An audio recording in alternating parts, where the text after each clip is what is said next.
ကမ္ဘာဖလားကိုဘာကြောင့်၄နှစ်တစ်ကြိမ်ပဲကျင်းပတာလဲလို့တွေးဖို့ပါလားလူများစုကတော့ကမ္ဘာဖလားကို၄နှစ်တစ်ကြိမ်ကျင်းပတာကအစင်လာလို့ထင်နေကြပါတယ်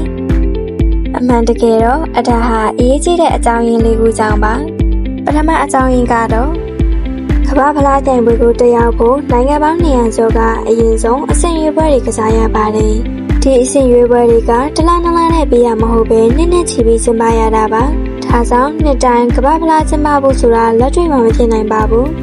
ဒုတိယအကြောင်းရင်းကဘောလုံးသမားတွေဟာတစ်နှစ်ပတ်လုံးကိုယ်အတင်းတွေအတွက်ပြိုင်ပွဲတွေစတိုက်ကစားရပါတယ်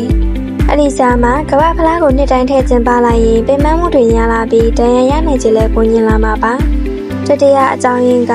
အရှင်းနိုင်ငံတစ်နိုင်ငံကကမ္ဘာဖလားကိုလက်ခံကျင်းပဖို့ဆိုရင်အားကစားကွင်းအတစ်တွေစောက်ရတယ်။လမ်းမဆက်တွေရည်ရည်ချင်းစင်ရတယ်။လုံခြုံရေးနဲ့တက်ခုရအတွက်လည်းနှစ်ပေါင်းများစွာကြိုတင်စစ်ဆေးရပါတယ်။ဒီလိုအကြီးစားပြင်ဆင်မှုတွေကိုတစ်နှစ်ထဲနဲ့အပြီးလုပ်ဖို့ဆိုတာမလွယ်ကူပါဘူး။နောက်ဆုံးအကြောင်းရင်းကတော့စောင့်ညွှန်ရတဲ့အချိန်ပိုကြလေးလေးပြိုင်ပွဲရဲ့တန်ဖိုးနဲ့စိတ်လှုပ်ရှားမှုကပိုညင်လေးလေးပါပဲ။ဒီနှစ်လုံးဆောင်ပြီးမှကျင်းပတဲ့အတွက်ကမ္ဘာဖလားရောက်တိုင်းကမ္ဘာတဝန်းကဘောလုံးပရိသတ်တွေစိတ်ဝင်စားစောင့်ကြည့်ကြတာဖြစ်ပါတယ်